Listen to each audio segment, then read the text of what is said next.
Oke, bismillahirrahmanirrahim. Assalamualaikum warahmatullahi wabarakatuh.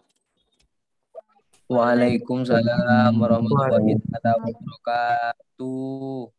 Selamat siang, teman-teman semua. Gimana kabarnya? Sehat-sehat ya? Alhamdulillah, Iya, sehat. Ibu. Lagi pada mata kuliah pengantar ilmu hukum hari Senin 13 Desember 2021.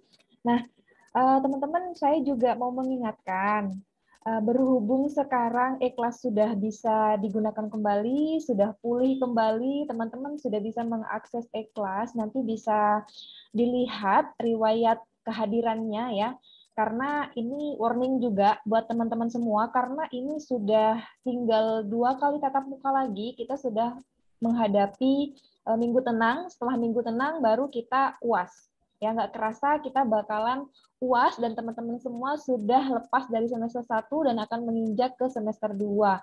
Dan sebelum itu juga saya ingin mengingatkan, selain kehadiran 70%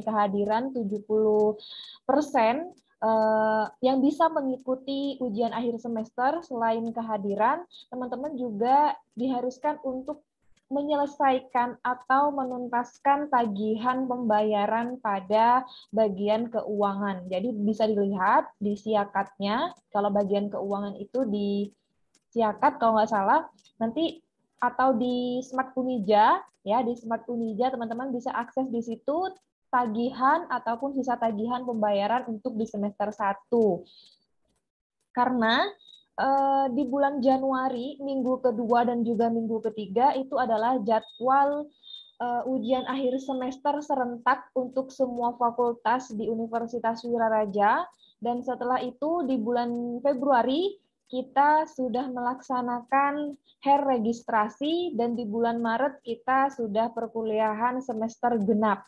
Ya, bisa dilihat di kalender akademik, teman-teman bisa akses juga di kalender akademik di E-kelas masing-masing, di situ sudah ada kalender akademiknya. Oke, teman-teman mahasiswa, sebelum kita memulai perkuliahan pada siang hari ini, seperti biasanya saya akan melakukan presensi kehadiran. Jadi buat yang saya panggil namanya bisa langsung bilang hadir gitu ya. Nanti Mas Amir selaku ketua kelas bisa bantu saya kalau misalnya ada teman-teman yang tidak hadir dan konfirmasi ke Mas Amir begitu ya Mas Amir. Bisa di ini ya. Baik, Ibu. Oke. Saya panggil yang pertama Rizal Hidayat. Rizal Hidayat nggak ada ya. Oke, Muhammad Sabariman. Nggak ada. Rafika Ayu Medianti. Hadir, Bu. Oke, Agus Herdi Kurniawan. Hadir, Bu. Oke, Fitri Anissa Putri. Hadir, Bu. Nazilatul Fajriani. Hadir, Ibu. Fitria Damayanti. Hadir, Bu. Moh Fikri Abrori ini berhenti ya. M. Raufikin Derajat. Hadir, Ibu. Oke, Aswita. Aswita. Hadir, Ibu. Hadir, Ibu. Putri Rahayu. Hadir, Ibu. Siti Hailatul Umami.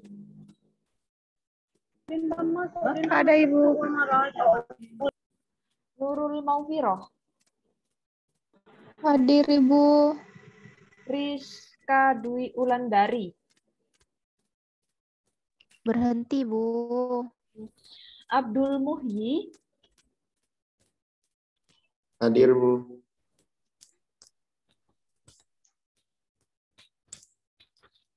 Anjani. Hadir, Bu.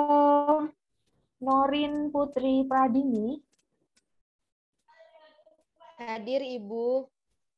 Tola Amir. Hadir, Bu.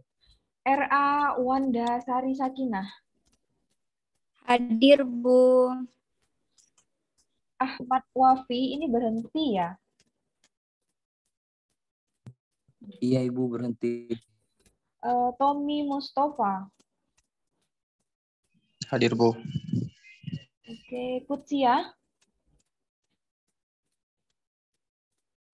Kutsia. Izin Ibu, tidak punya paket Ibu. Oke, Siti Hamida. Hadir Ibu. Oke, Ilin Safira Ilahi. Hadir Bu. Novebri. Berhenti ya? Hadir, Bu. Oh, Novebri ada. Ahsanul Holikin. Hadir, Bu. Rizky Amalia. Hadir Bu. Indirwa Syahbana. Indirwa Syahbana. Oke, nggak ada. Siti Fatimah Irawati. Hadir Bu. Hendra Lesmana.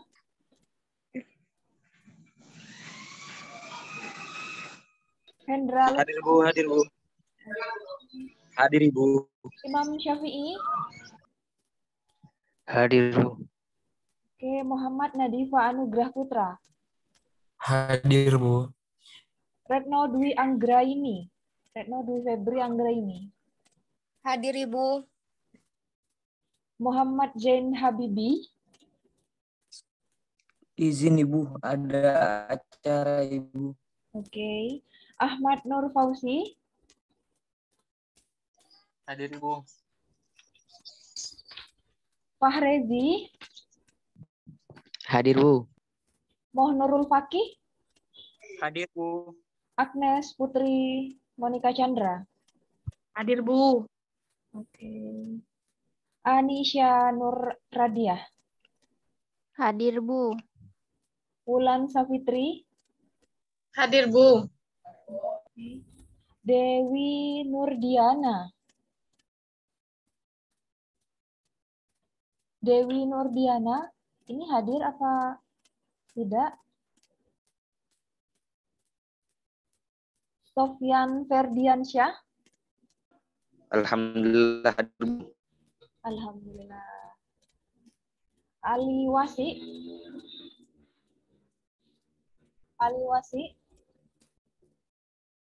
Izin Ibu, tidak punya paket Ibu. Izin. Rahadian Nizar Akbari.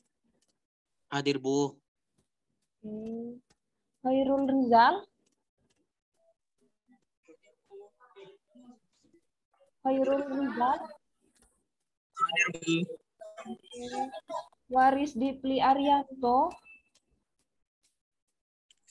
Hadir, Bu. Fitrian Nur Wahyudi. Siap, hadir, Bu. Oke. Mohsarofil Umam. Izin Ibu. Oke. Variansyah. Hadir, Bu. Variansyah ada ya. Hadir. Bagus Ari Dwi. Hadir, Ibu. Oke. Melati Vanessa Herman. Hadir Ibu. Oke. Faikul Mufid. Faikul Mufid.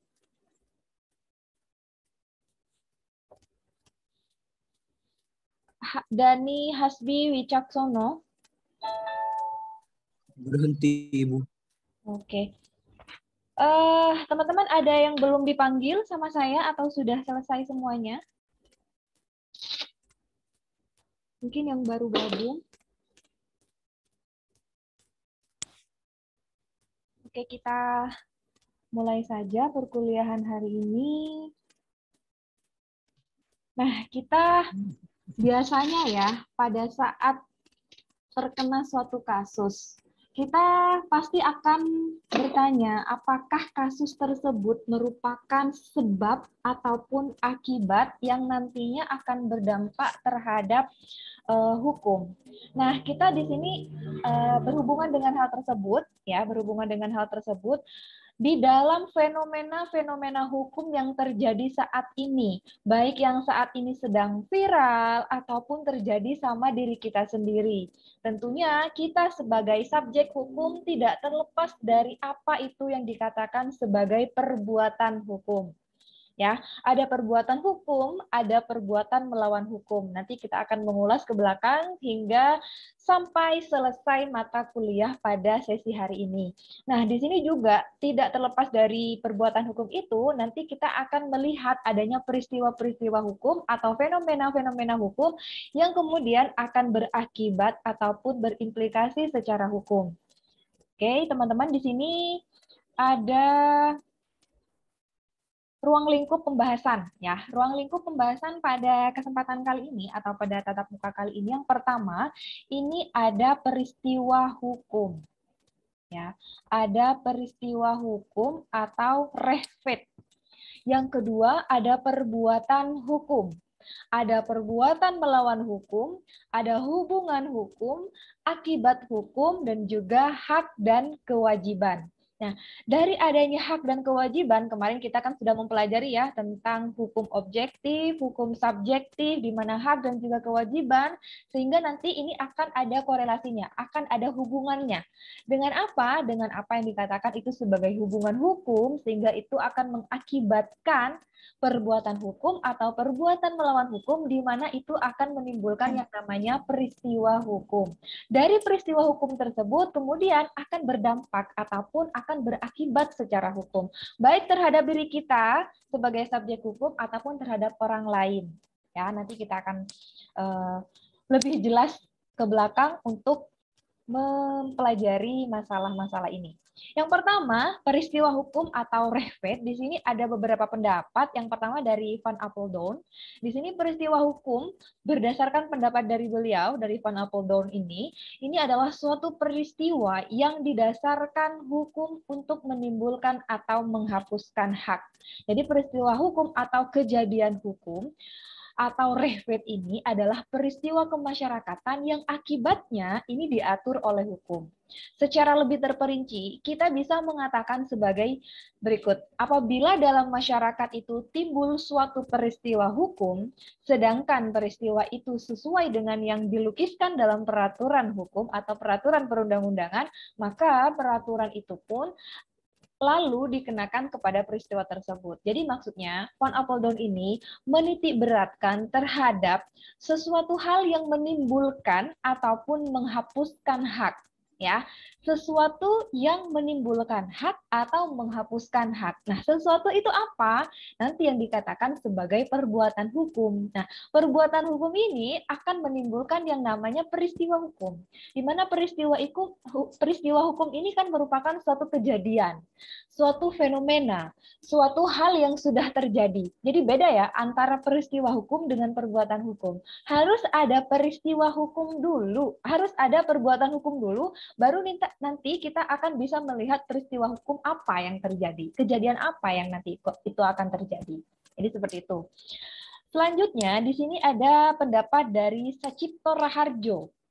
Suatu yang bisa menggerakkan peraturan hukum sehingga ia secara efektif menunjukkan potensinya untuk mengatur. Itu pendapat dari Sacipto Raharjo tentang peristiwa hukum atau rehvet. Ya.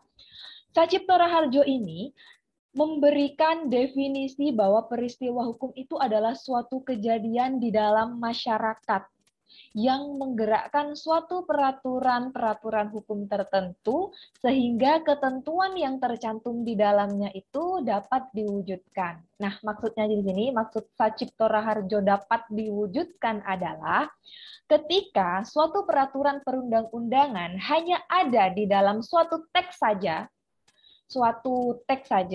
jadi law in book saja. Nah, Dengan adanya peristiwa hukum, maka aturan-aturan yang telah tertulis di dalam suatu peraturan perundang-undangan tersebut itu dapat diaplikasikan secara lebih konkret.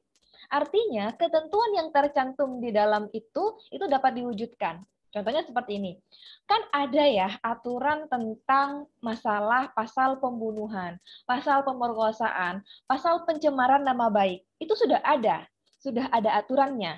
Nah, kemudian ketika itu belum terjadi peristiwa pembunuhan, peristiwa pemerkosaan, itu masih belum dikatakan sebagai suatu peristiwa hukum. Itu hanya normanya saja, itu hanya aturannya saja. Beda halnya nanti kalau misalnya sudah terjadi peristiwa hukum, maka kejadian-kejadian ini dapat dilakukan pengaplikasiannya berdasarkan ketentuan yang telah diatur di dalam peraturan perundang-undangan itu. Jadi tidak setiap peristiwa itu bisa menggerakkan hukum. Kenapa Sacipto Raharjo mengatakan seperti ini? Tidak setiap peristiwa bisa menggerakkan hukum. Karena hukum yang telah tertulis di dalam suatu peraturan perundang-undangan itu tidak semuanya dapat berimplikasi atau dapat mengakibatkan suatu akibat hukum. Ya. Oleh karena itu, hanya peristiwa-peristiwa yang dicantumkan saja dalam hukum yang bisa menggerakkan hukum, dan untuk itu ia disebut sebagai peristiwa hukum. Ya, jadi memang semua apa yang kita lakukan itu diatur oleh hukum. Tapi ada beberapa tindakan atau ada beberapa perbuatan yang tidak termasuk ke dalam perbuatan hukum. Bisa teman-teman memberikan contoh kepada saya, contoh dari perbuatan hukum dan contoh dari bukan perbuatan hukum. Ada yang bisa memberikan saya contoh? Silahkan.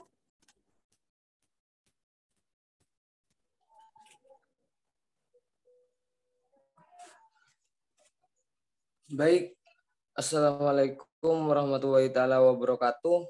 Waalaikumsalam warahmatullahi wabarakatuh. Silahkan Mas Amir. Yang pertama saya akan menjelaskan atau memberikan contoh tentang suatu perbuatan hukum ya Ibu. Misalkan sebuah perjanjian itu Ibu. Seseorang melakukan perjanjian entah itu sewa menyewa, utang mengutang dan lain sebagainya, itu termasuk juga sebuah perbuatan hukum di situ. Seperti orang ngutang mengutang atau seperti perjanjian yang disetujui oleh dua pihak gitu Ibu. Itu termasuk juga tindakan hukum gitu Ibu. Karena di sana sudah mengikat satu sama lain perjanjian itu. Lah, terus kalau peristiwa hukum itu Ibu, apa yang sudah kita lakukan itu? Mas Amir, yang saya tanyakan perbuatan hukum dan bukan perbuatan hukum. Perbuatan hukum. Oh iya. Contohnya, tadi kan perjanjian ya, itu sudah perbuatan hukum sudah betul. Nah, sekarang perbuatan yang bukan merupakan perbuatan hukum. Perbuatan yang seperti misalkan tidur Ibu, itu bukan perbuatan hukum Ibu. Seperti tidur mungkin, mandi. Ya itu mungkin Ibu. Kan bukan perbuatan hukum itu Ibu. Mungkin itu saja, kurang lebihnya mohon maaf. Wassalamualaikum warahmatullahi wabarakatuh. Waalaikumsalam warahmatullahi wabarakatuh. Jadi contoh dari Mas Amir tadi, kalau Mas Amir bilang yang namanya perjanjian itu merupakan salah satu contoh dari perbuatan hukum. Itu betul. Nah, untuk bukan perbuatan hukum ini adalah seperti ini. Jadi logikanya seperti ini ya, logika hukumnya adalah kalau misalnya itu akan berdampak ataupun menghasilkan yang namanya peristiwa hukum, dan itu akan berakibat hukum, itu dapat dikatakan sebagai perbuatan hukum. Selama itu berakibat sebagai perbuatan dampak akibat hukum itu, maka itu dapat dikatakan sebagai perbuatan hukum. Nah, kalau misalnya apa yang kita lakukan itu tidak berakibat hukum, itu tidak dapat dikatakan sebagai perbuatan hukum. Jadi bisa dicermati sendiri contoh dari yang bukan merupakan perbuatan hukum. Ada kalanya misalnya orang tidur saja, pernah mendengar ya, orang tidur saja itu bisa jadi dia itu melakukan suatu perbuatan melawan hukum loh. Kenapa? Contohnya seperti ini. Saya misalnya sebagai orang tua, saya tidur, saya lalai menjaga anak saya. Diamnya saya tidak melakukan apa-apa. Saya dapat dikenakan sanksi hukum karena saya melakukan tindakan kelalaian. Ya, seperti itu ya, bisa dipahami. Jadi saya lalai menjaga anak saya sampai misalnya anak saya kena setrum. Ya, itu kan namanya kelalaian dari orang tua. Anak saya kena setrum, atau anak saya lari ke jalan lalu kecelakaan lalu lintas, ataupun anak saya masuk ke sungai dan lain sebagainya, itu kan kelalaian saya. Karena saya teledor menjaga anak saya karena saya tidur, nah itu akan berakibat hukum kepada saya. Jadi seperti itu. Jadi selama perbuatan itu tidak berakibat secara hukum, maka perbuatan tersebut bukan merupakan perbuatan hukum. Nah, jadi seperti itu ya. Oleh karena itu, hanya peristiwa-peristiwa hukum yang dicantumkan dalam hukum saja yang bisa menggerakkan hukum, dan untuk itu ia disebut sebagai peristiwa hukum. Ya, kita lanjut. Oh ya, sampai di sini masih ada yang ingin ditanyakan? Nggak apa-apa kalau misalnya. Saya Ibu. Ya, Saya, Bu. ya. Saya Ibu mau bertanya dulu. Siapa Ki Bulat? Siapa tadi? Nanya. Kiki. Enggak apa-apa dah. Oh iya Ki, nanya aja Ki. Enggak apa-apa Ki, aku setelah kamu Ki. Assalamualaikum warahmatullahi wabarakatuh. Waalaikumsalam warahmatullahi wabarakatuh. Menyangkut penjelasan Ibu yang tadi, berarti semua kegiatan itu hampir kayak ada unsur hukumnya gitu ya Bu. Selagi itu kayak ada salahnya, kan tidur gitu ya Bu. Tidur kan cuma biasa, tapi kalau ada dampaknya mungkin anak kita mungkin ada tertabrak gitu Bu. Itu bisa dihukum gitu ya Bu. Padahal kan di luar apa gitu ya Bu. Padahal tidur atau sholat gitu Bu. Terima kasih Bu. Ya, terima kasih pertanyaan dari Mbak Rizky Amalia ya, menyambung pernyataan tadi dari saya. Betul Mbak, jadi ketika kita sebagai orang tua, tanggung jawab kita terhadap anak adalah untuk menjaga seutuhnya keselamatan dia, pendidikan dia. Jadi, apapun berbentuk kelalaian kita sebagai orang tua, selaku kita penanggung jawab anak tersebut, kita sebagai walinya, maka kita akan bertanggung jawab sepenuhnya atas apa yang terjadi terhadap anak itu. Karena ini sudah merupakan suatu tindak pidana. Kenapa ini merupakan suatu tindak pidana? Di dalam hukum pidana, kita mengenal ada yang namanya kesengajaan, ketidaksengajaan, dan kelalaian. Nah, bentuk itu yang saya contohkan tadi itu merupakan salah satu kelalaian. Contohnya, main HP, ya. Main HP. Kalau kita bayangkan, main HP itu kan bukan merupakan perbuatan hukum ya. Kalau kita main HP sambil nyetir, gimana? Kalau misalnya itu terjadi kecelakaan, kita yang juga akan bertanggung jawab terhadap kecelakaan itu karena kita sudah lalai dalam melakukan pekerjaan kita, dalam kita menyetir, mengemudi. Kita sebagai pengemudi itu tidak boleh melakukan hal-hal yang memang merugikan keselamatan orang lain, misalnya terjadinya kemacetan, lalu terjadinya kecelakaan lalu lintas, kita sebagai pengemudi. Nah, itu yang dikatakan sebagai perbuatan yang kemudian nanti itu akan berakibat terhadap akibat hukum. Nah, yang saya contohkan tadi memang betul Mbak Rizky Amalia, kalau misalnya kita sebagai orang tua, kita lalai terhadap tugas kita menjaga anak kita, maka kita dapat dimintai pertanggungjawaban atas kelalaian kita. Kalau misalnya itu sampai menghilangkan nyawa anak kita ataupun mengganggu keselamatan anak kita, kita sebagai orang tua yang harus bertanggung jawab. Lalai, tidak sengaja, atau bahkan sengaja pun, itu harus kita yang bertanggung jawab terhadap keselamatan anak kita. Pernah kan melihat ataupun mendengar peristiwa yang namanya anak kecil tersiram minyak goreng yang panas. Karena apa? Anak kecil itu dibiarkan sendirian di dapur, sedangkan orang tuanya masih keluar ngambil sesuatu.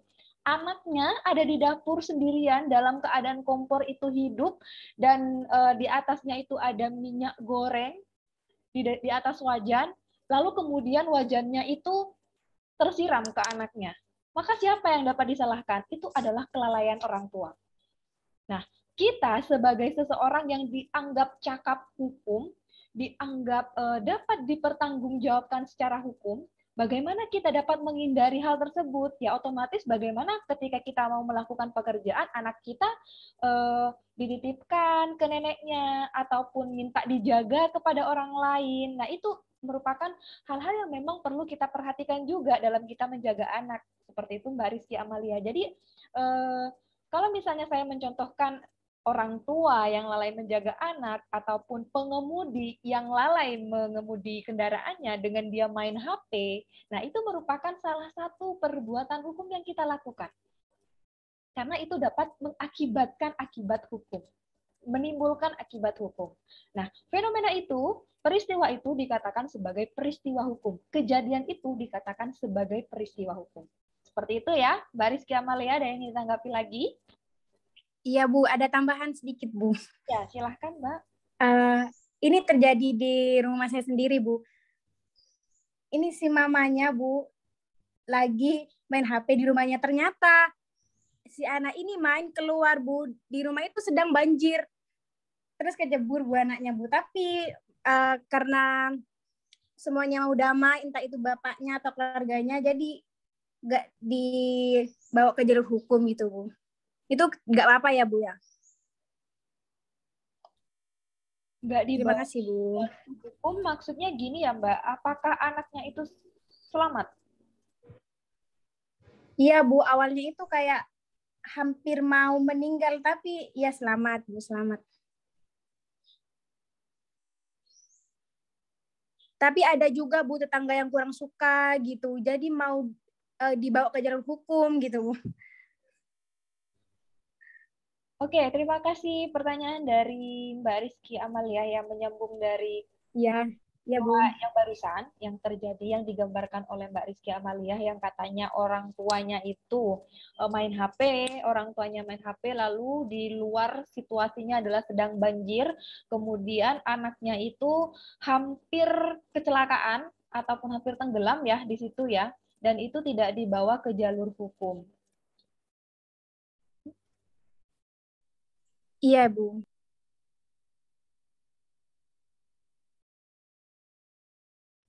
Nah, ini Mbak, ini sudah termasuk unsur-unsur perbuatan melawan hukum, di mana perbuatan melawan hukum ini adalah termasuk ke dalam unsur kelalaian.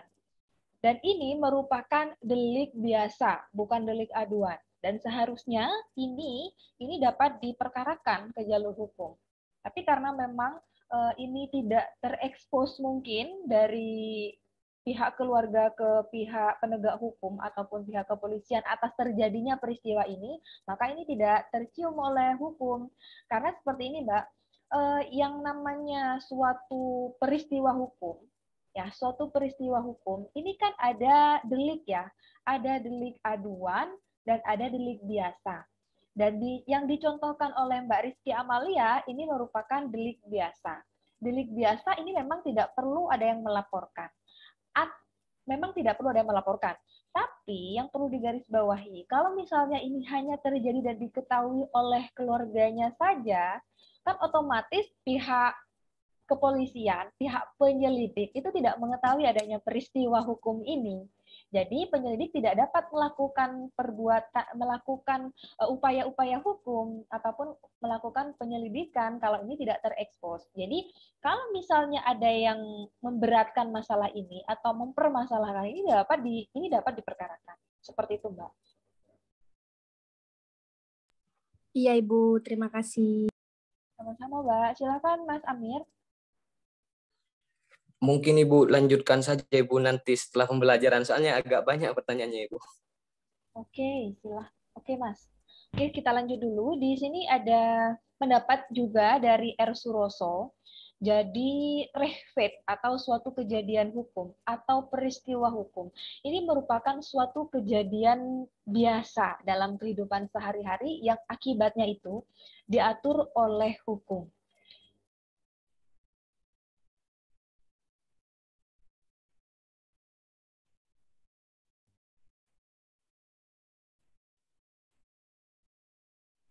Peristiwa hukum ini berdasarkan pendapat dari R. Suroso adalah sebuah peristiwa yang dapat menggerakkan hukum atau menimbulkan akibat hukum. Tidak semua peristiwa dapat dikatakan sebagai peristiwa hukum. Ini sama ya pendapatnya dengan Sacipto Harjo. Nah, peristiwa di dalam masyarakat yang akibatnya juga diatur oleh hukum, tidak semua peristiwa mempunyai akibat hukum. Ini sama juga pendapatnya dengan Sacipto Harjo tadi. Kita sudah masuk ke contoh peristiwa hukum. Nah, peristiwa kematian seseorang. Kalau yang dicontohkan Mas Amir di awal tentang perjanjian, ya, perjanjian antara subjek hukum yang satu dengan subjek hukum yang lain, atau beberapa subjek hukum dengan beberapa subjek hukum yang lain, betul, itu merupakan salah satu contoh dari peristiwa hukum. Contoh dari perbuatan hukum. Sekarang kita ke peristiwa hukumnya. Nah, kalau misalnya kita melihat suatu kematian, peristiwa kematian dari seseorang. Peristiwa kematian dari seseorang secara wajar ya, secara wajar, tidak ada pembunuhan, tidak ada yang disengaja matinya seseorang tersebut, itu mati wajar. Mati karena ya memang sudah sampai di situ usianya. Lalu kematian yang memang karena sakit, tidak ada unsur kesengajaan dan tidak ada unsur yang memang dimanipulasi sehingga menyebabkan seseorang mati lebih cepat, tidak ada.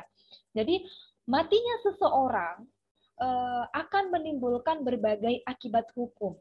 Contohnya, penetapan waris dan ahli waris yang dapat kita lihat di pasal 830 KUH Perdata. Pewarisan hanya berlangsung karena kematian. Maka otomatis pasal 830 tanpa adanya peristiwa kematian, maka penetapan waris dan ahli waris ini belum dapat dilakukan. Baru dengan adanya peristiwa kematiannya seseorang atau peristiwa kematian dari si pewaris, itu dapat dilakukan penetapan waris dan ahli waris. Jadi ada juga seorang pria dan wanita secara resmi, peristiwa pernikahan atau perkawinan ini akan menimbulkan akibat hukum yang diatur oleh hukum. Nah, ya, yakni hukum perkawinan. Misalnya, timbul hak dan kewajiban bagi suami dan juga bagi istri. Kita bisa melihat di dalam pasal 31 ayat 2 Undang-Undang tentang Perkawinan, dan sekarang sudah diperbarui ya. Dan masing-masing pihak berhak untuk melakukan perbuatan hukum. Sedangkan pasal 34 ayat 2 menetapkan istri wajib mengatur rumah tangga sebaik-baiknya. Jadi, maksudnya seperti ini. Hak suami, kewajiban suami, dan juga hak istri dan juga kewajiban istri sebelum adanya peristiwa perkawinan, maka itu tidak akan timbul. Dengan adanya peristiwa perkawinan itu, maka hak dan juga kewajiban sebagai suami itu baru akan timbul. Hak dan kewajiban sebagai istri baru akan timbul. Ya, itu yang dimaksud dengan peristiwa hukum. Sama halnya dengan tadi, kalau misalnya si ibu main HP, maka tanpa dia ada suatu kejadian ataupun peristiwa kecelakaannya anak, maka tidak akan terjadi yang namanya peristiwa hukum kelalaian itu. Kalau misalnya anaknya baik-baik saja, ada di sampingnya, tidak terjadi kecelakaan, maka dengan ibu main HP pun itu tidak akan berakibat secara hukum. Ya, bisa dipahami seperti itu. Selanjutnya, di sini peristiwa hukum ini dapat digolongkan ke dalam dua jenis. Nah, ternyata di sini peristiwa hukum ini ada dua jenis. Yang pertama, peristiwa hukum karena perbuatan dari subjek hukum. perbuatan dari manusianya, perbuatan dari kita adalah perbuatan yang dilakukan manusia atau badan hukum yang dapat menimbulkan akibat hukum. Ini contoh yang dicontohkan oleh Mas Amir tadi. Perjanjian jual beli, perjanjian hutang piutang, tukar menukar, dan lain sebagainya. Yang kedua, ini peristiwa hukum yang bukan perbuatan subjek hukum. Ya, pernah mendengar ya, perbuatan hukum, peristiwa hukum yang diakibatkan oleh perbuatan subjek hukum, ada juga peristiwa hukum yang tidak ditimbulkan dari perbuatan subjek hukum. Dan ini adalah peristiwa yang tidak timbul karena perbuatan subjek hukum. Akan tetapi, apabila terjadi, ini dapat menimbulkan akibat-akibat hukum tertentu. Contohnya itu adalah yang tadi, adalah kematian secara wajar. Kalau misalnya kematian itu adalah karena dibunuh, nah itu otomatis sudah menimbulkan akibat hukum. Nah, kalau misalnya ini matinya karena wajar, nah ini adalah contoh dari peristiwa hukum yang tidak merupakan perbuatan dari subjek hukum. Ini karena terjadi dengan sendirinya, karena alam yang menghendaki hal seperti ini. Ini yang dimaksud dengan peristiwa hukum yang terjadinya bukan karena perbuatan subjek hukum.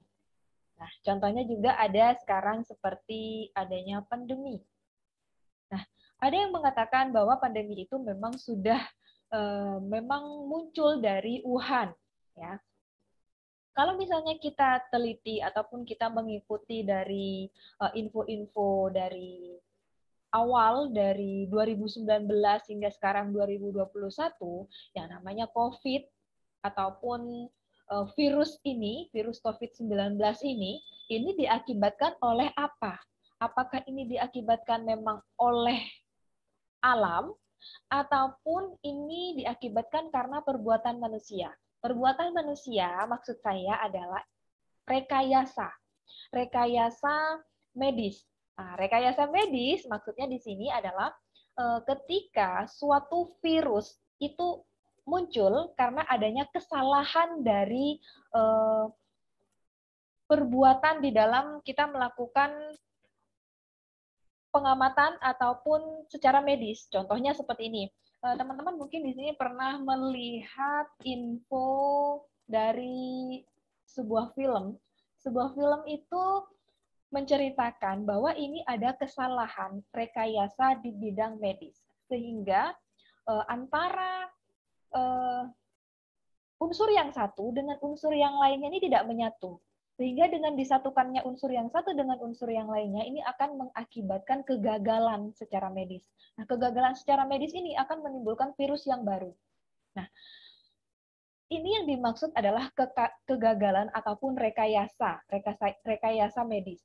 Nah, ini yang saya maksud bahwa apakah ini benar yang namanya COVID-19 itu adalah kesalahan dari ataupun rekayasa dari medis ataupun memang murni dari peristiwa yang bukan merupakan perbuatan dari manusianya. Ya, bisa dipahami. Selanjutnya di sini, nah tadi kita sudah paham, sudah mempelajari tentang peristiwa hukum, baru kita ke perbuatan hukum. Di sini ada pendapat dari Lugiman. Lugiman ini memberikan definisi tentang perbuatan hukum. Perbuatan hukum yang dimaksud oleh Lugiman ini adalah perbuatan yang bermaksud untuk menimbulkan kewajiban hukum. Jadi melenyapkan ataupun mengubah kewajiban hukum. Jadi segala sesuatu perbuatan manusia yang sengaja dilakukan untuk menimbulkan hak dan kewajiban. Jadi suatu perbuatan yang akibatnya tidak dikehendaki oleh pelaku bukan termaksud dari perbuatan hukum. Ya, jadi di sini ada beberapa perbuatan yang memang dikehendaki dan tidak dikehendaki oleh pelaku. Jadi segala sesuatu perbuatan manusia yang memang sengaja dilakukan untuk menimbulkan hak dan kewajiban, ini dikatakan sebagai suatu perbuatan hukum. Contohnya apa? Itu tadi adalah yang dicontohkan oleh Mas Amir. Yang dicontohkan oleh Mas Amir itu adalah merupakan suatu perbuatan hukum. Ya. Kemudian yang dicontohkan oleh Mbak Rizky Amalia itu adalah contoh dari perbuatan melawan hukum. Itu sama-sama akan berdampak ataupun memberikan akibat secara hukum. Jadi bisa dibedakan di mana perbuatan hukum, di mana di mana perbuatan hukum, di mana perbuatan melawan hukum. Ya, bisa dipahami ya. Jadi kalau perbuatan hukum itu adalah dikehendaki oleh kita. Kita menghendaki adanya kejadian itu. Kita menghendaki adanya akibat yang nantinya akan ditimbulkan. Contohnya, kita sama-sama melakukan suatu kesepakatan, suatu perjanjian. Otomatis kita menghendaki adanya kesepakatan itu, ya kan? Sama-sama sepakat. Nah, kemudian kesepakatan itu akan berdampak hukum. Dampaknya apa? Adalah kewajiban kita dan juga haknya kita. Hak kita sebagai pembeli adalah untuk menerima barang itu. Kewajiban kita adalah membayarkan harga dari barang itu. Itu adalah kita sama-sama menghendaki adanya akibat hukum itu, gitu. Kalau misalnya perbuatan melawan hukum, kita tidak menghendaki adanya kejadian itu. Kita tidak menghendaki adanya akibat dari hukum itu. Ya, bisa dipahami ya. Kalau misalnya yang dicontohkan oleh Mbak Rizky Amalia tadi, adanya kelalaian orang tua itu merupakan contoh perbuatan melawan hukum. Jadi, kalau misalnya tadi saya mengatakan bahwa itu seseorang yang tidur, seseorang yang sholat, seseorang yang memasak sekalipun, sehingga itu mengakibatkan akibat hukum, itu merupakan sebuah perbuatan hukum. Dan tapi yang kemudian ini kalau misalnya tidak dikehendaki, ini adalah merupakan perbuatan yang melawan hukum. Nah, di sini perbuatan hukum ini juga dibedakan menjadi dua. Ada perbuatan hukum bersegi satu, ya, ada perbuatan hukum bersegi dua. Perbuatan hukum bersegi satu ini hanyalah sepihak. Contohnya adalah pembuatan surat wasiat. Suatu perbuatan hukum disebut bersegi satu apabila perbuatan hukum itu akibat hukumnya hanya ditimbulkan oleh satu orang saja, oleh satu pihak saja.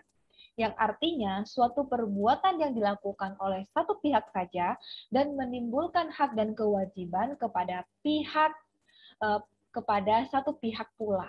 Jadi artinya kalau misalnya salah satu pihak, maka ini hanya dikehendaki oleh satu orang saja, si pewaris. Contoh di dalam pasal 875 KUH Perdata.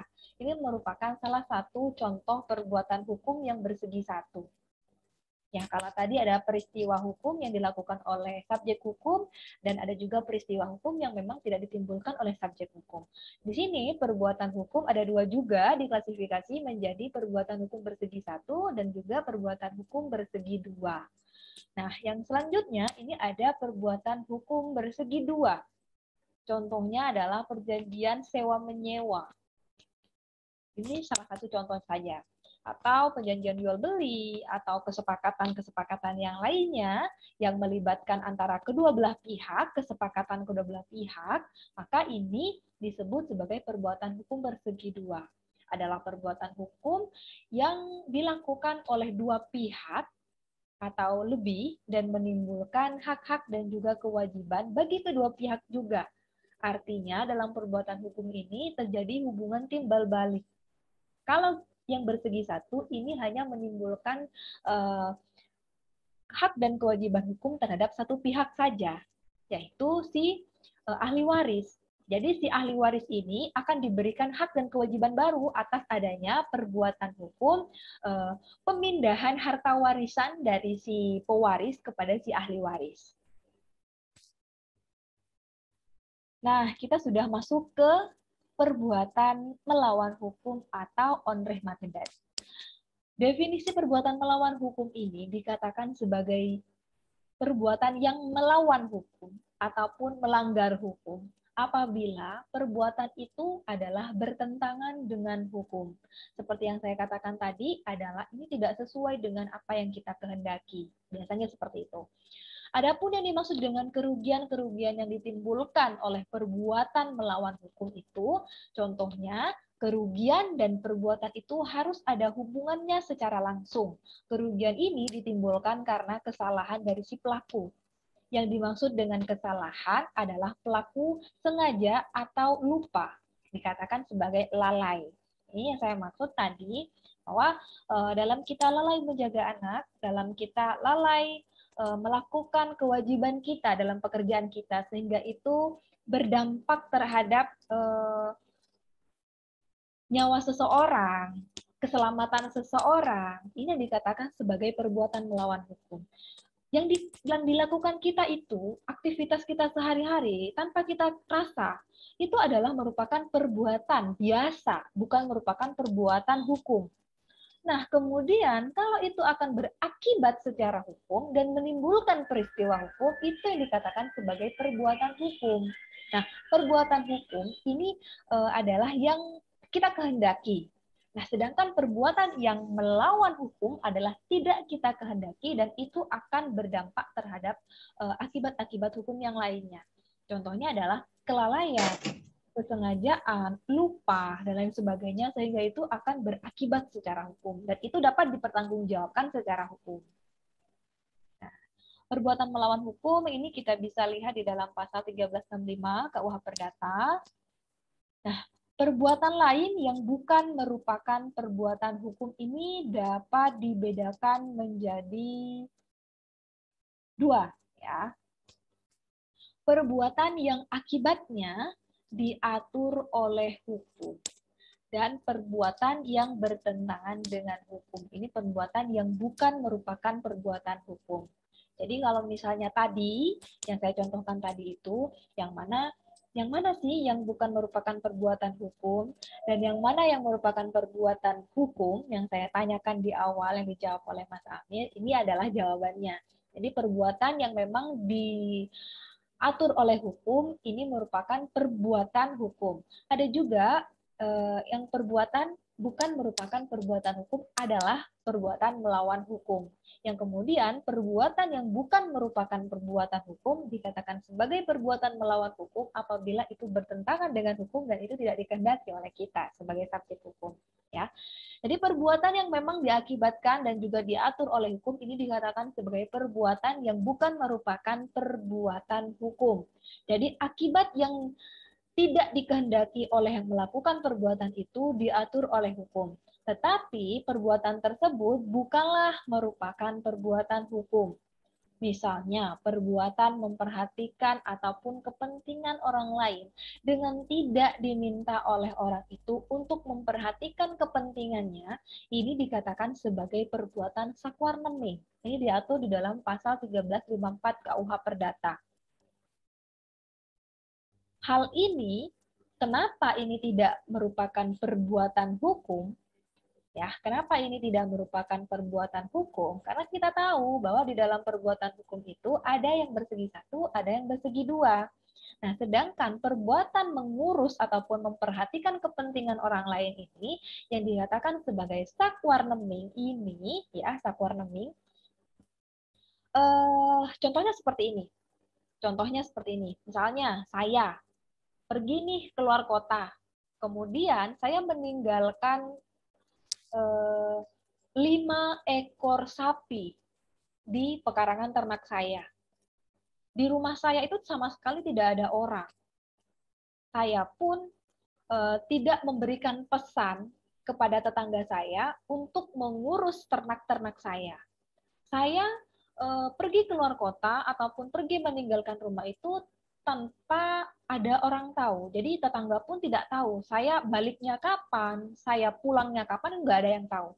Jadi karena inisiatif dari tetangga saya, misalnya mengurus ternak-ternak itu, ya, ini merupakan sebuah hubungan keperdataan. Jadi dengan adanya pasal 1354 ini, perbuatan sakwarneming ini, maka ini dapat dikatakan ataupun dikatakan sebagai perbuatan hukum.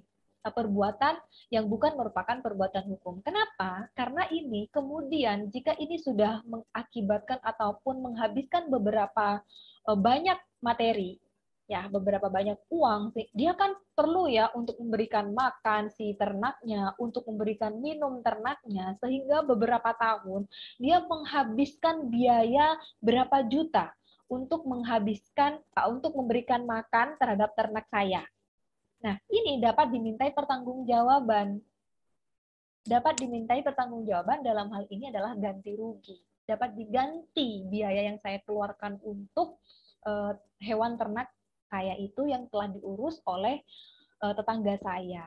Nah, itu yang merupakan bukan perbuatan hukum. Karena itu sama-sama tidak disepakati. Dan itu tidak dari saya yang menghendaki, tapi yang menghendaki adalah orang lain. Ya. Ada juga perbuatan yang bertentangan dengan hukum atau unrahmated death. Akibat suatu perbuatan yang bertentangan dengan hukum ini diatur juga oleh hukum, meskipun akibat itu memang tidak dikehendaki oleh yang melakukan perbuatan tersebut. Sebagaimana ini di dalam pasal 1365 KUH Perdata, di mana di dalam pasal-pasal yang bertentangan dengan hukum ini atau unrahmated death ini menekankan apabila ini tidak sesuai dengan apa yang kita kehendaki dan ini dapat mengakibatkan akibat hukum dan ini dapat dimintai pertanggungjawaban secara hukum.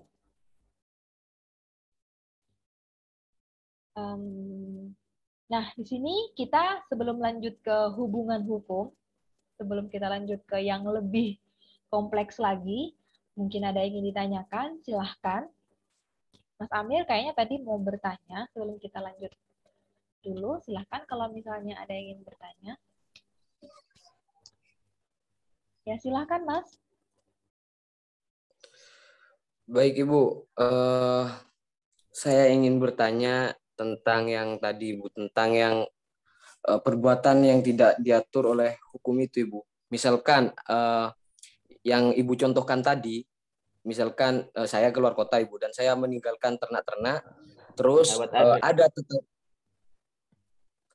ada tetangga yang memberikan makanan kepada ternak saya tanpa adanya suatu kesepakatan di awal. Lah, terus Ibu, setelah itu saya pulang dan diberikan sebuah pertanggungjawaban atau minta ganti rugi. Lah, terus saya tidak mau memberikan ganti rugi itu, Ibu. Gimana, Pas, Ibu? Kan di awal tidak ada sebuah kesepakatan. Ya mungkin hanya itu saja, Ibu. Ya, terima kasih pertanyaannya, Mas Amir. Jadi menjawab pertanyaan dari Mas Amir, kalau misalnya kalau misalnya yang memiliki ternak itu tidak mau mengganti kerugian atas apa yang telah dikeluarkan oleh tetangganya untuk mengurusi hewan-hewan ternak itu, maka berdasarkan pasal 1354 ini dapat dimintai pertanggungjawaban, Mas. Jadi ini sudah masuk ke dalam perbuatan sakwarneming, di mana kepentingan dari seseorang yang memang mengurusi orang itu, ini dapat dimintai pertanggungjawaban. Jadi undang-undang sudah menyatakan seperti itu, Mas. Jadi ini dapat dimintakan, ataupun kalau misalnya mau melewati jalur litigasi, ini bisa, Mas. Jadi di dalam pasal 1354 ini sudah menyatakan dapat dimintakan ganti kerugiannya. Contoh lainnya seperti ini. Contoh lainnya seperti ini, Mas. Saya salah transfer. Ya, saya salah transfer. Banyak ya sekarang. Saya salah transfer ke rekening Mas Amir misalnya. Ini kan kesalahan saya, ya. Kesalahan saya karena saya salah transfer. Ternyata di dalam KUH Perdata itu tidak seperti itu. Itu merupakan kewajiban dari Mas Amir untuk mengembalikan apa yang saya salah transfer. Karena di dalam KUH Perdata itu memang mengatur seperti itu. Itu ada pasalnya. Jadi di dalam pasal tersebut mengatakan bahwa misalnya ada kesalahan transfer ataupun kesalahan jumlah nominal yang ditransfer, maka orang yang menerima itu bukan merupakan pemiliknya. Artinya yang menerima itu wajib mengembalikan kepada si pemiliknya. Seperti itu, Mas. Jadi kalau misalnya ditanya, Ibu kalau misalnya saya salah transfer, itu kan bukan kesalahan saya, itu kan kesalahan yang mengirim.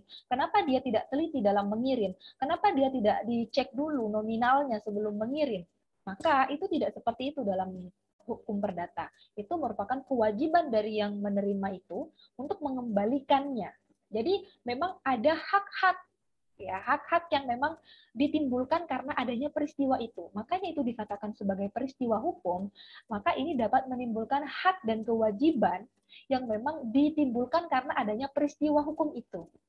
Itu yang dimaksud Mas Amir. Jadi contoh yang tadi, Sakwarneming itu di 1354 itu, memang itu tidak dikehendaki oleh si pemilik ternak. Tapi kitab Undang-Undang Hukum Perdata telah memberikan aturan seperti itu. Jadi dia ataupun yang mengurus ternak saya itu berhak meminta haknya ataupun minta diganti haknya yang telah dikeluarkan itu agar diganti oleh si pemilik ternak. Tanpa persetujuan, meskipun dia itu mengurusi tanpa persetujuan dari si pemilik ternak, berdasarkan kacamata hukum perdata, itu diperbolehkan untuk meminta ganti rugi. Seperti itu, Mas Amir. Itu yang dikatakan, kenapa sih kok peristiwa hukum ini dapat mengakibatkan akibat hukum yang kemudian dapat dimintai pertanggungjawaban. Ini yang dimaksud, Mas Amir. Oh iya, Ibu, baik Ibu. Soalnya ya kalau di pasal 1320 Ibu tentang perjanjian kan ada syarat-syaratnya tertentu, Ibu. Ya. Makasih Ibu atas jawabannya. Ya, Mas. Itu adalah syarat sahnya suatu perjanjian. Ini bukan merupakan perjanjian, Mas Amir. Ini merupakan perbuatan Sakwarneming. Jadi beda ya, Mas. Kalau yang namanya perjanjian dengan perbuatan keperdataan yang lainnya, itu beda, Mas. Jadi kalau misalnya kita melihat di pewarisan, apakah itu merupakan perjanjian? Bukan. Tapi itu merupakan peristiwa dalam hukum perdata. Seperti itu, Mas Amir. Jadi ada beberapa suatu perbuatan hukum yang memang tidak termasuk dalam klasifikasi perjanjian. Jadi tidak semuanya di dalam Kitab Undang-Undang Hukum Perdata itu adalah isinya perjanjian. Tidak. Jadi contohnya adalah Sakwarneming seperti ini. Ada juga perbuatan antara orang tua dan anaknya, ya kan? Kewajiban antara orang tua dan anaknya itu bukan merupakan suatu yang harus disepakati. Oh, saya sebagai orang tua harus menyekolahkan anak, harus memberikan makan anak. Nanti kalau saya sudah tua, kamu wajib ya, kamu sudah sepakat ya, kamu sepakat untuk memberikan saya makan, memberikan saya tempat tinggal. Itu tidak ada perjanjian itu. Tapi undang-undang telah mengatur seperti itu. Jadi bahwa ada yang namanya hak alimentasi. Ya, pernah dengar ya hak alimentasi, mungkin Pak Saifur sebelumnya ini sudah pernah menjelaskan hak alimentasi yang memang memberikan hak sepenuhnya kepada orang tua dan juga anak untuk sama-sama mengurus satu dan yang lainnya. Karena adanya hak alimentasi ini sering disalahgunakan oleh si anak dalam menuntut orang tua, khususnya dalam masalah pewarisan. Ya, seperti itu. Jadi di dalam KUH Perdata memang skopnya ini sangat luas dan ini dekat sekali dengan kehidupan kita sehari-hari. Ya. Yang lain mungkin ada yang ditanyakan sebelum kita lanjut ke hubungan hukum.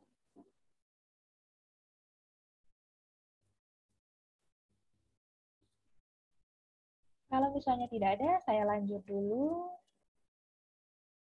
Nah, di hubungan hukum ini juga ada pendapat dari Suroso.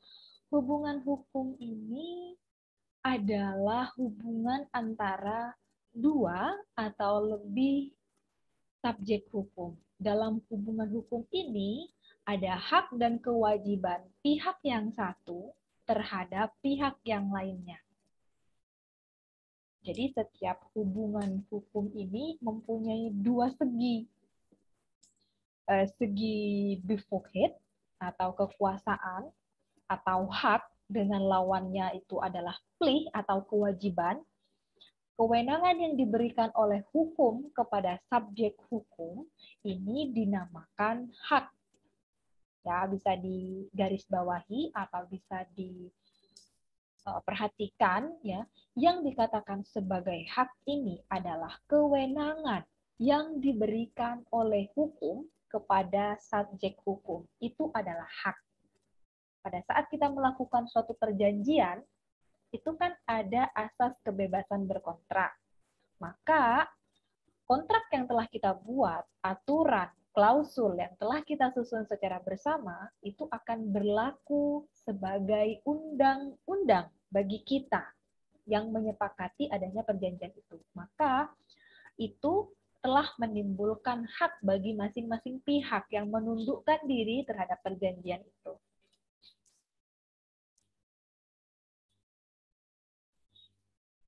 Nah, di sini hubungan hukum berdasarkan pendapat dari Lugiman, sebagaimana yang dikutip oleh Suroso, ini berpendapat bahwa dalam tiap hubungan hukum ini terdapat pihak yang berwenang atau pihak yang berhak meminta prestasi yang disebut dengan prestasi subjek dan pihak yang wajib melakukan prestasi disebut plih subjek. Jadi ada yang wajib melaksanakan prestasi, ada yang berhak meminta pelaksanaan dari prestasi itu.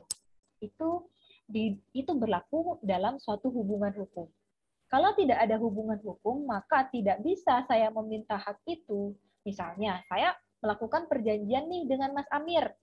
Kemudian saya minta haknya kepada Mas Sofyan.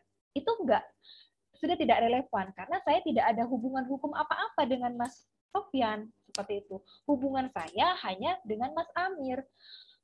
Terkecuali Mas Amir yang punya hubungan hukum dengan Mas Sofyan. Contohnya di dalam KUH Perdata seperti ini. Saya punya perjanjian, Mas Amir punya hutang kepada saya nih. Ya, kemudian Mas Amir pinjam uang ke Mas Sofyan untuk membayarkan hutang kepada saya. Kemudian Mas Amir bilang, uang saya masih ada di Mas Sofyan. Apakah saya berhak untuk meminta uang kepada Mas Sofyan? Tidak, karena hubungan hukum saya hanya kepada Mas Amir. Yang punya hubungan dengan Mas Sofyan adalah Mas Amir, bukan saya. Jadi itu yang dikatakan sebagai hubungan hukum. Jadi nggak bisa kalau misalnya tanpa hubungan hukum itu saya meminta hak saya. Karena itu sudah tidak, ataupun bukan rules-nya ya, bukan jalannya. Jadi tidak mungkin kalau yang tidak memiliki hubungan hukum itu dapat meminta hak itu kepada yang tidak memiliki hubungan hukum itu. Jadi hubungan hukum di sini ya memiliki 3 unsur. Yang pertama, adanya orang-orang yang berhak atau berkewajiban saling berhadapan, ya, saling berhubungan itu.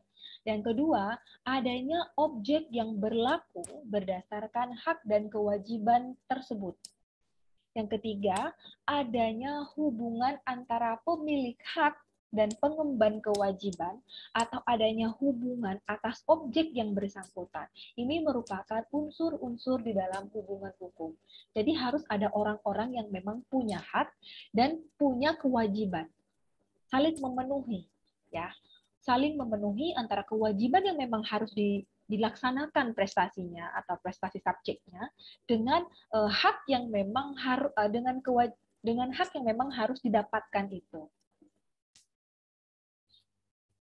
Nah, hubungan hukum ini syarat-syaratnya adalah yang pertama, adanya dasar hukum. Ialah peraturan yang memang telah diatur untuk adanya hubungan hukum itu. Dan yang kedua, timbulnya peristiwa hukum. Ya, timbulnya peristiwa hukum. Ini kenapa dikatakan sebagai hubungan hukum? Karena adanya peristiwa hukum yang mendahului. Ya, bisa dipahami ya contohnya. Contohnya A dan B mengadakan suatu perjanjian jual beli rumah. Dasar hukumnya apa? Yaitu di dalam pasal 74 dan juga di 1513 KUH Perdata. Yang mana masing-masing ini menetapkan bahwa si penjual mempunyai kewajiban untuk menyerahkan barangnya, untuk menyerahkan apa yang telah diperjanjikan. Ya. Dan sebaliknya, si pembeli ini berkewajiban untuk membayar sebagaimana harga yang telah ditetapkan, harga yang telah disepakati. Ini harus diatur ya, sudah ada dasar hukumnya. Yang kedua, ini ada timbulnya peristiwa hukum. Karena adanya perjanjian jual beli itu, maka timbullah peristiwa hukum, yaitu jual beli. Ialah suatu perbuatan yang akibatnya memang diatur oleh hukum. Kenapa ini dilakukan? Karena adanya hubungan hukum itu. Nah, hubungan hukum itu didahului dengan perbuatan-perbuatan hukum. Perbuatan bersegi dua, perbuatan bersegi satu, ini akan mengakibatkan hubungan hukum. Nah, hubungan hukum ini akan mengakibatkan yang namanya kewajiban. Subjek praktis juga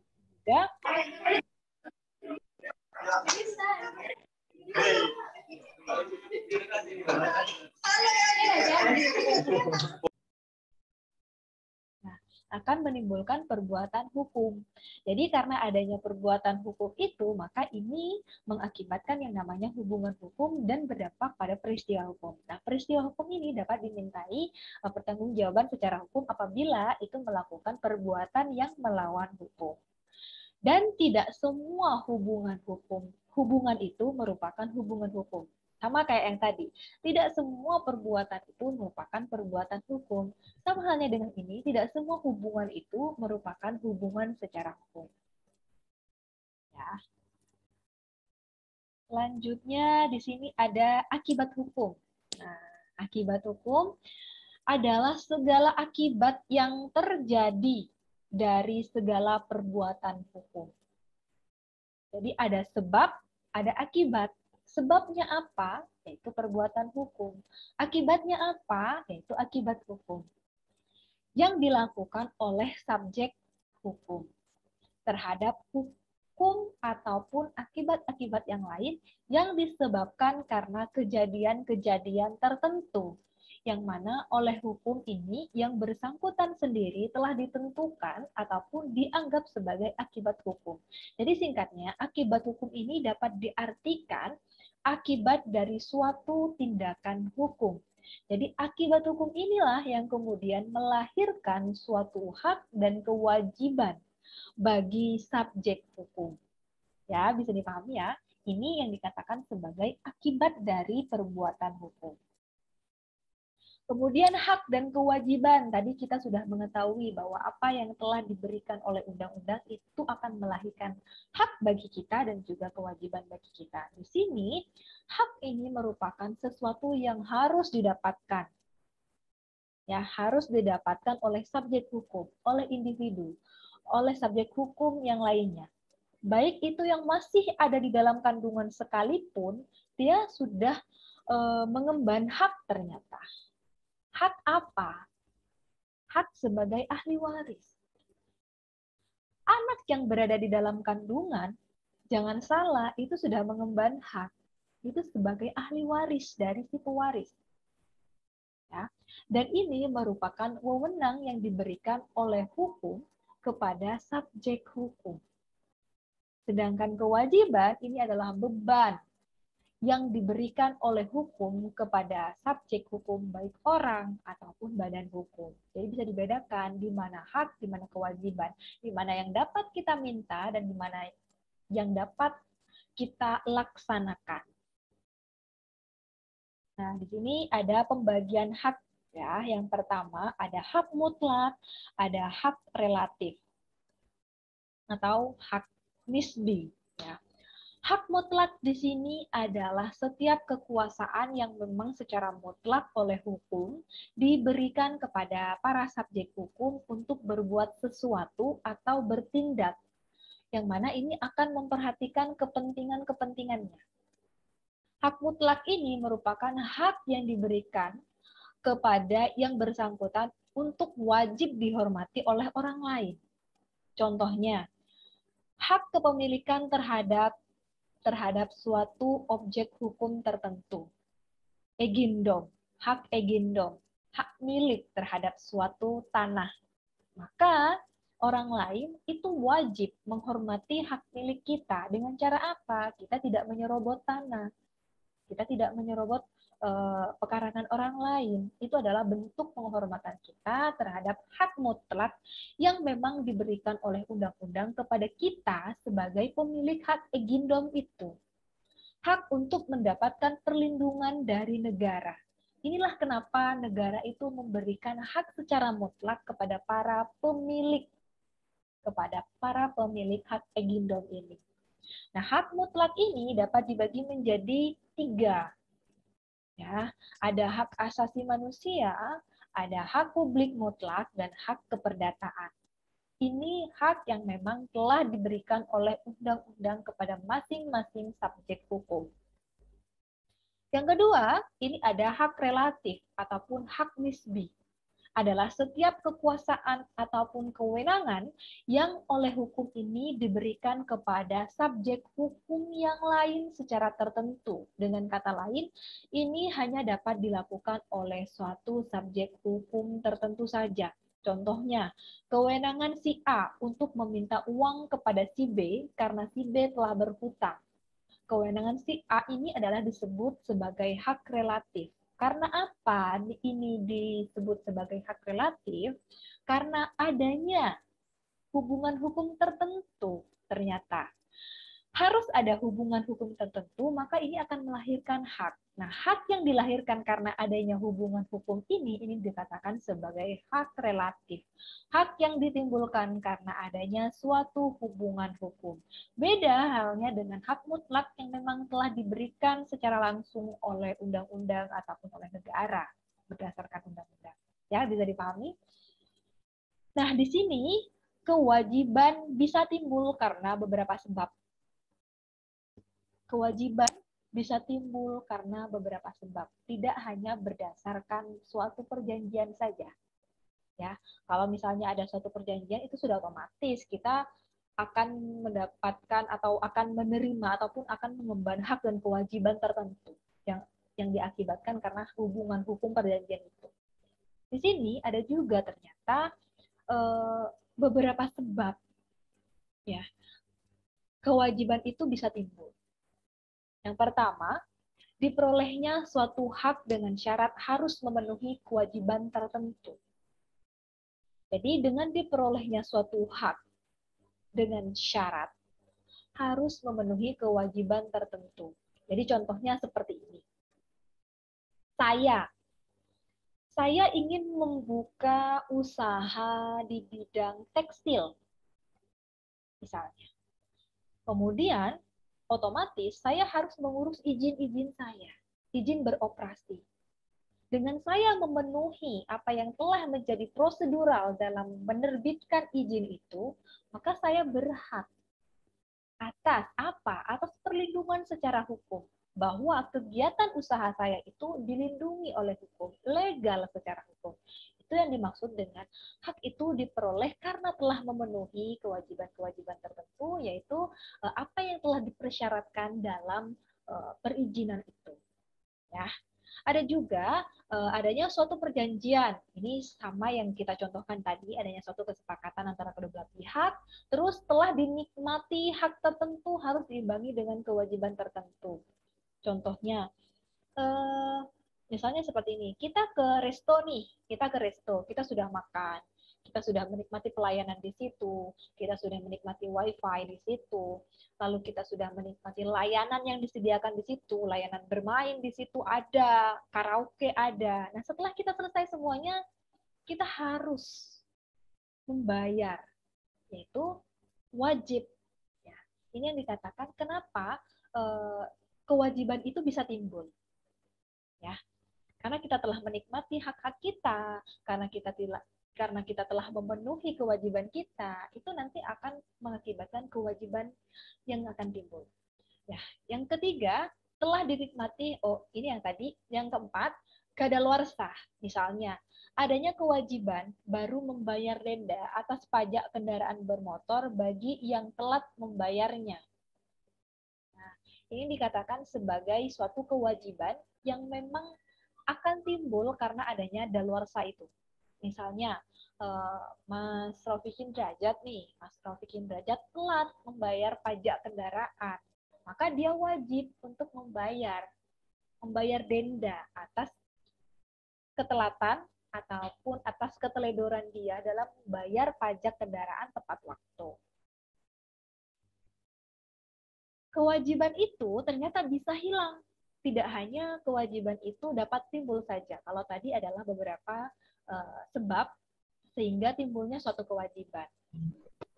Ini Di sini ada beberapa hal yang dapat menghilangkan kewajiban itu. Yang pertama, meninggalnya seseorang yang mempunyai kewajiban tanpa ada yang menggantikannya.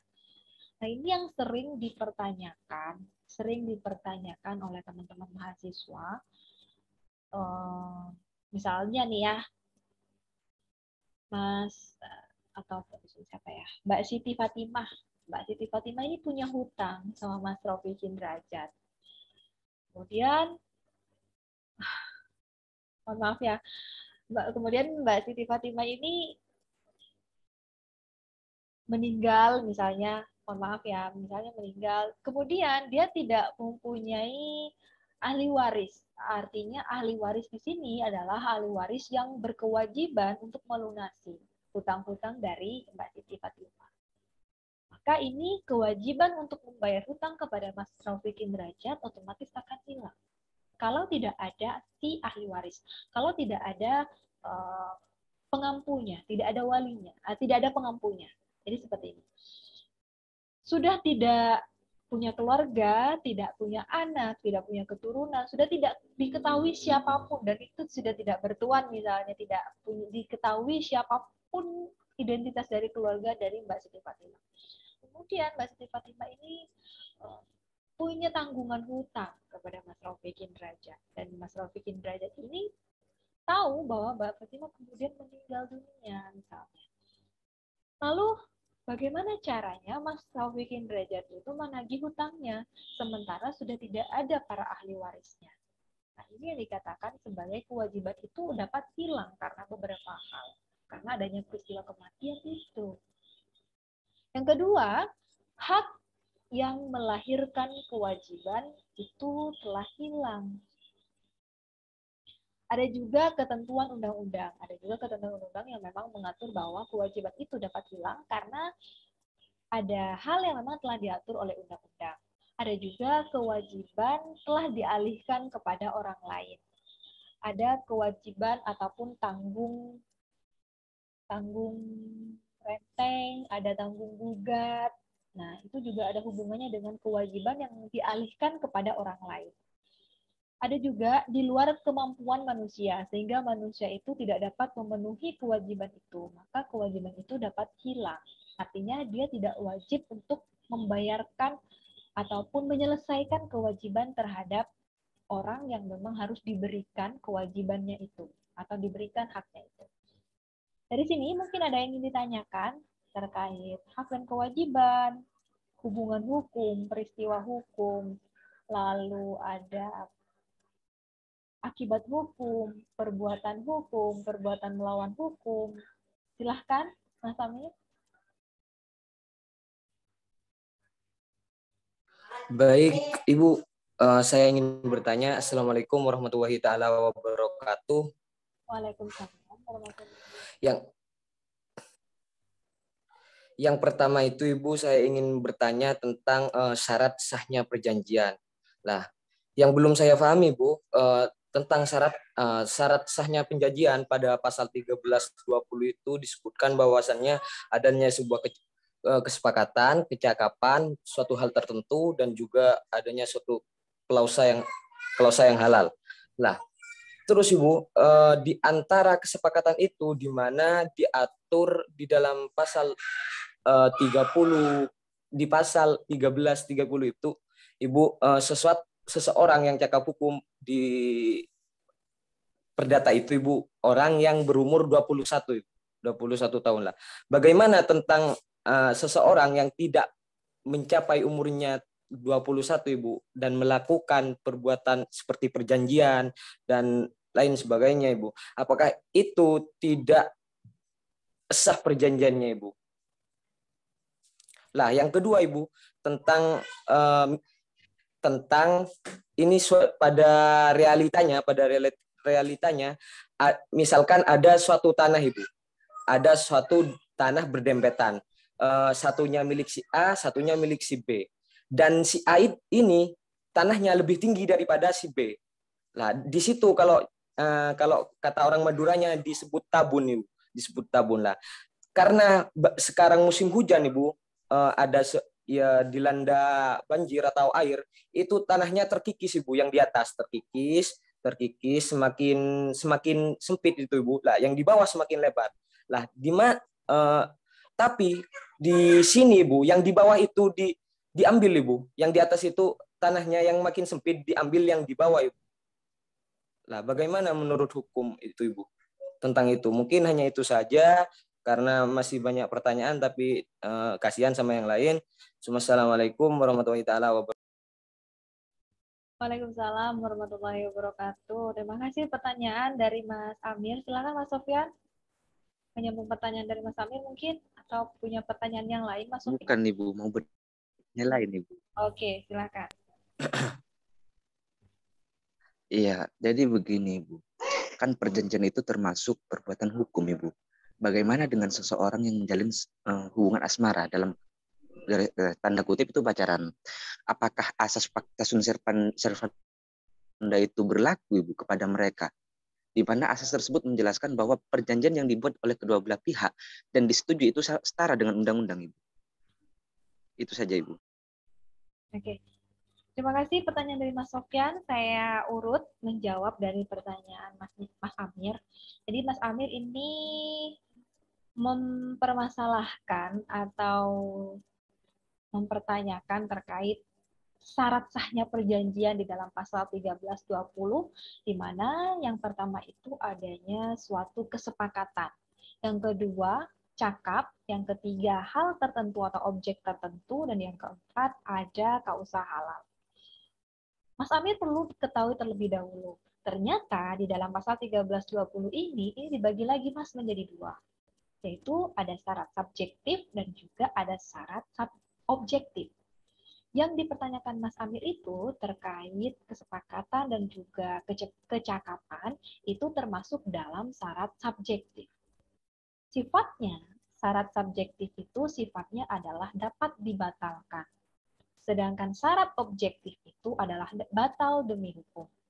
Maksud dari sifat ini adalah apabila kedua belah pihak tidak mempermasalahkan terkait usia itu, maka itu dapat dilanjutkan. Selama kedua belah pihak ataupun salah satu pihak tidak mempermasalahkan terkait usia itu. Karena yang dapat membatalkan itu adalah para pihak saja, bukan hukum. Kecuali syarat objektif itu yang memang sudah tidak sesuai dengan hukum, maka secara otomatis hukum itu yang dapat membatalkan. Jadi batal demi hukum. Jadi secara otomatis hukum telah membatalkan dan menyatakan itu tidak sah sebagai suatu perjanjian. Kalau yang dipertanyakan Mas Amir itu apabila itu dilakukan oleh anak yang belum cakap hukum. Sekarang banyak Mas yang melakukan perjanjian jual beli, apalagi jual beli online ya, sekarang dapat dilakukan oleh anak SMA, anak SMP bahkan banyak. Nah, kecuali kalau misalnya saya mempermasalahkan terkait itu, maka perjanjian itu baru dapat dibatalkan, artinya tidak sah. Selama saya tidak mempermasalahkan terkait usia itu, maka perjanjian itu tetap sah. Karena itu sifatnya dapat dibatalkan. Karena itu adalah dua unsur subjektif di dalam suatu perjanjian. Itu jawaban saya dari pertanyaan Mas Amir yang pertama. Dan untuk pertanyaan Mas Amir yang kedua, terkait tanah. Ini ada tanah ya, tanah seseorang di atas tabun. Nah, kemudian karena adanya hujan, lalu mengikuti arus air, kemudian tanahnya terkikis ke area yang bawah. Kemudian area yang bawah itu diambil ke bagian diambil lagi. Karena itu katanya merupakan tanah yang sebenarnya berasal dari atas tabung itu. Kemudian bagaimana menurut hemat hukum kalau misalnya seperti ini? Nah, kejadian-kejadian seperti ini memang merupakan fenomena hukum. Tapi dalam hal melakukan pengukuran terhadap tanah, ya, dalam melakukan pengukuran terhadap tanah itu tidak seperti itu, Mas.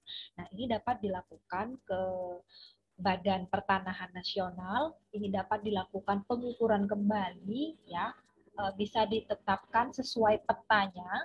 Jadi kalau di pertanahan itu ada alat ukurnya sendiri, Mas Amir. Jadi harus sesuai dengan akta hak milik akta kepemilikan tanah itu di mana letak ataupun batas dari tanah itu. Meskipun itu turun ke bawah, Mas Amir, itu bukan merupakan kewajiban dari si pemilik tanah di atas untuk mengambil tanahnya yang di bawah. Itu merupakan langkah yang keliru. Nah, langkah baiknya adalah apa? Kita melakukan upaya. Upaya apa? Yaitu permohonan kepada Badan Pertanahan Nasional untuk dilakukan pengukuran ulang.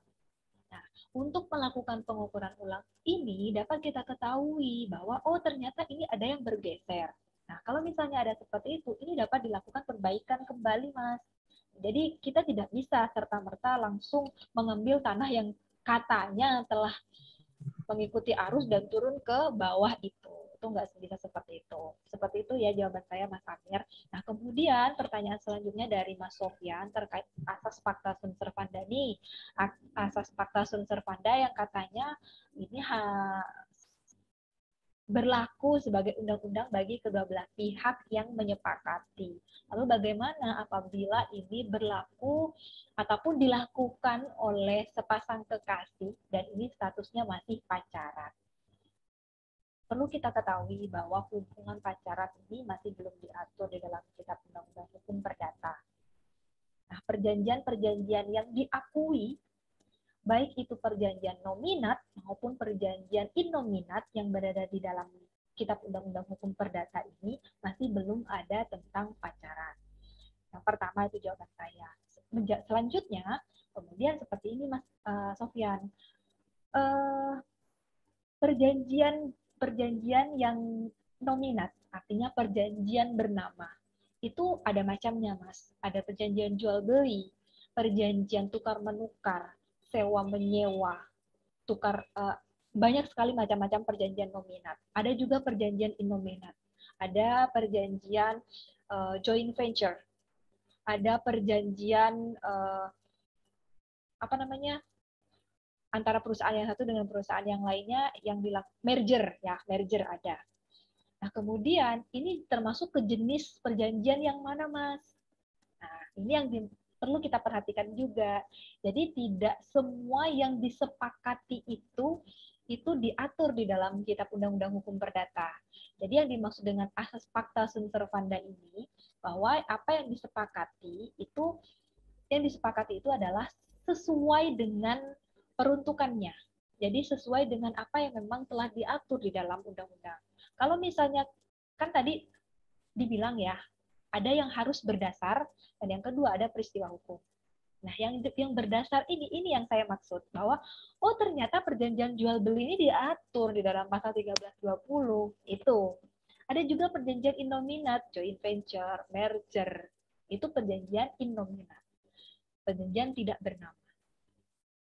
Kalau misalnya Mas Sofyan ini bertanya di dalam perjanjian hubungan pacaran dengan asas fakta sunt servanda, ini tidak relevan, Mas. Karena ini tidak diatur di dalam Kitab Undang-Undang Hukum Perdata, meskipun ini ada peristiwanya ya, meskipun ini ada peristiwa pacaran, ya namanya peristiwa pacaran. Tapi ini tidak termasuk ke dalam hal yang diatur di dalam Undang-Undang Hukum Perdata. Kecuali ini dapat berakibat secara hukum. Kecuali seperti ini, Mas. Misalnya, di dalam hubungan pacaran itu mengakibatkan kerugian. Ya, baik itu kerugian secara fisik maupun kerugian secara material. Itu yang baru dapat dimintakan pertanggungjawaban. Ya.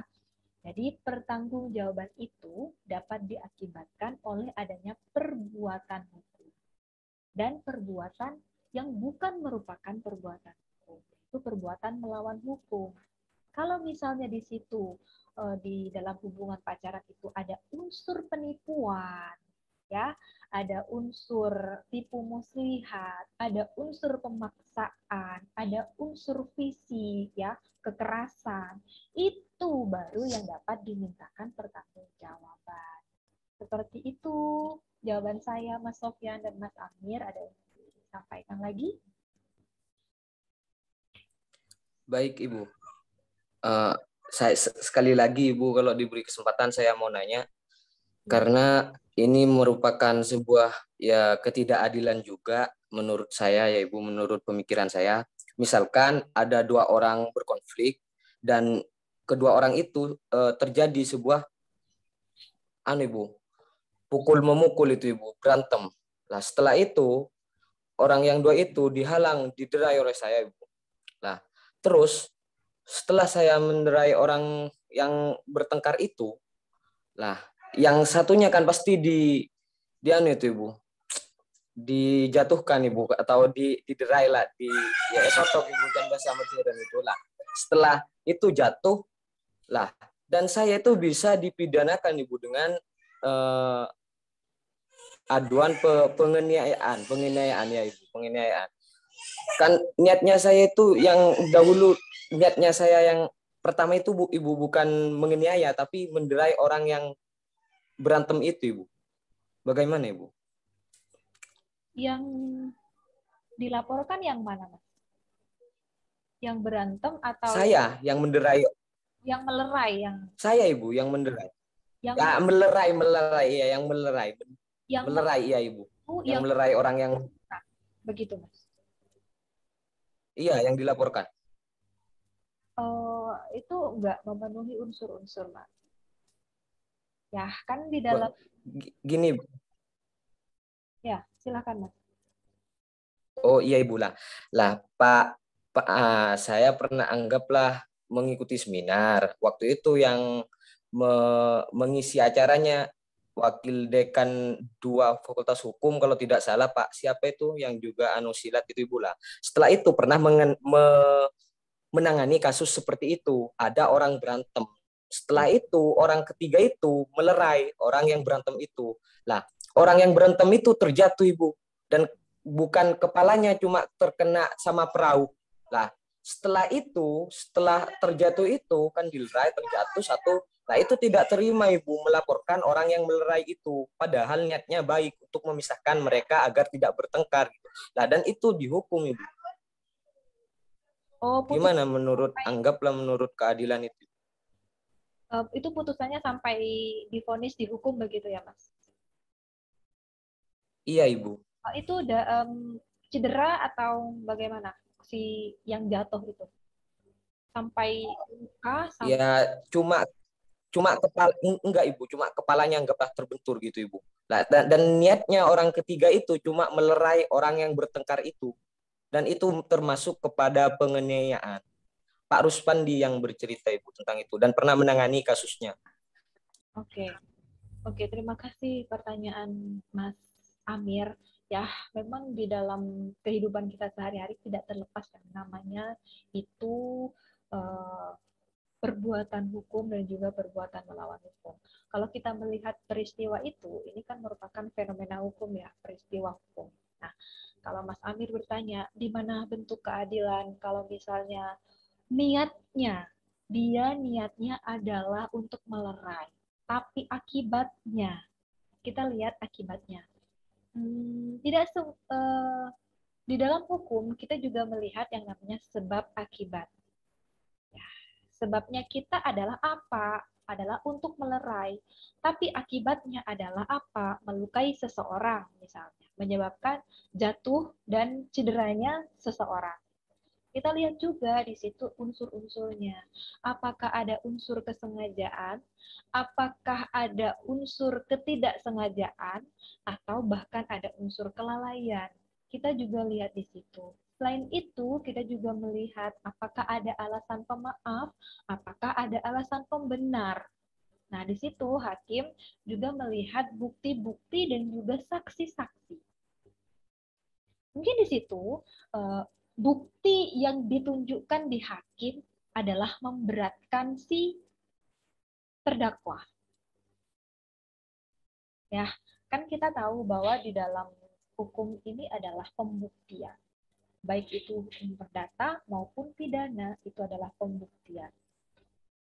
Sejauh mana kita dapat membuktikan ataupun pihak kejaksaan selaku penuntut umum dapat memberikan pembuktian.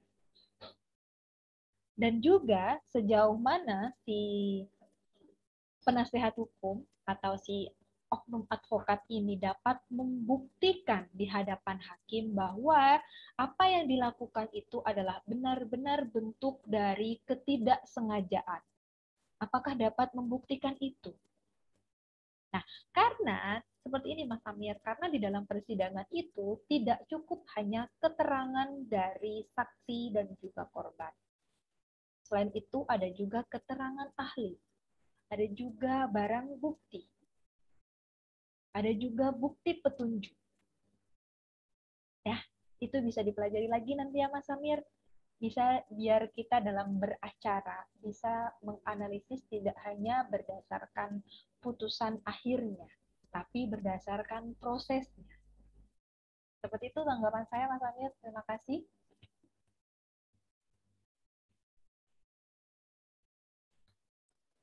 Boleh menyanggah ya Ibu? Ya. Ya baik Ibu. Bukan ya, saya memang kemarin sempat ikut hukum beracara yang tentang perspektif dalam hukum beracara dalam perspektif hukum acara pidana dan juga hukum acara perdata. Bahwasannya hakim diatur dalam kekuasaan kehakiman itu tidak boleh menolak suatu perkara. Tidak boleh menolak suatu perkara. Lah, tapi setelah itu hakim juga bisa menolak suatu perkara. Lah, dengan alasan bahwasannya ada ikatan keluarga dan juga di luar itu ada ikatan bisnis sama terdakwa anggaplah. Lah, apakah itu tidak bertentangan Ibu dengan Undang-Undang nomor 4 tentang nomor 4 tahun 2004 tentang kehakiman kalau tidak salah pasal 16 ayat 1, apakah itu tidak bertentangan bahwasannya hakim tidak boleh menolak suatu perkara gitu? Oke, terima kasih Mas Amir. Ini bagus sekali. Jadi, kalau ini memang mau dilanjutkan ke penelitian akhir, ini bagus, Mas. Nah, karena ya, inilah tujuan kenapa di setiap tugas akhir, setiap mahasiswa itu diperlukan untuk menyusun skripsi, tesis, dan disertasi. Disinilah bentuk kontribusi kita sebagai kaum akademika ya dalam memberikan pemecahan-pemecahan terhadap hukum yang memang senyatanya itu masih belum sepenuhnya sempurna. Karena di dalam hukum ini tidak semuanya hukum itu sudah memenuhi ya, artinya tidak cacat. Nah, kayak kemarin Undang-Undang Omnibus Law sudah disahkan, tapi ternyata ada putusan MK yang baru bahwa ini adalah inkonstitusional. Nah, ini ternyata ditemukan ada beberapa pasal yang ternyata tidak menunjukkan apakah ini merupakan merupakan undang-undang yang baru, undang-undang perbaikan, ataupun undang-undang pencabutan. Nah, ini yang dimaksud kenapa kita harus memperbaiki sistem hukum dan juga hukum-hukum yang lainnya. Nah, di sini di dalam metode penelitian hukum pun kita mengenal yang namanya ada pertentangan hukum, incomplete norm, ada kekosongan hukum, ada norma yang usang, ada kekaburan hukum. Mungkin yang dimaksud dengan Mas Amir ini adalah pertentangan hukumnya. Ya. Nah, ini bisa dilakukan analisis dan juga penelitian selanjutnya Mas Amir. Ini bagus sekali kalau misalnya ini mau dianalisis, nanti bisa menggunakan teori-teori dari para pakar, misalnya teori ini kan tidak memenuhi kepastian hukum ya. Ini nggak pasti yang mana ini mau digunakan. Bisa pakai teori kepastian hukumnya, ataupun teori-teori yang lainnya. Ini yang dimaksud kenapa ini perlu juga dilakukan oleh mahasiswa Fakultas Hukum dan juga para dosen. Dosen ini juga tidak terlepas dari yang namanya penelitian-penelitian. Ini ditekankan dalam kaum akademika memang seperti ini Mas Amir. Kemudian kalau memang Mas Amir menemukan kejanggalan yang seperti ini justru bagus Mas.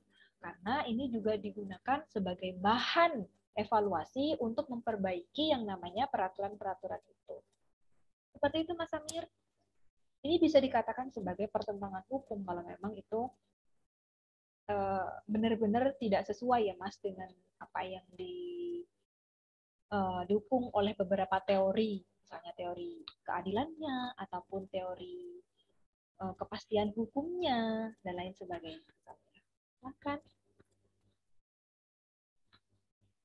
Baik Ibu, terima kasih atas jawabannya. Ya, sama-sama Mas. Dan untuk yang lain, kalau misalnya tidak ada yang ingin ditanyakan, boleh saya akhiri perkuliahan hari ini. Terima kasih yang sudah ikut berpartisipasi. Dan kita ketemu lagi di pertemuan selanjutnya di minggu depan. Terima kasih yang telah mengikuti hari ini. Saya akhiri perkuliahan hari ini. Assalamualaikum warahmatullahi wabarakatuh. Waalaikumsalam warahmatullahi wabarakatuh.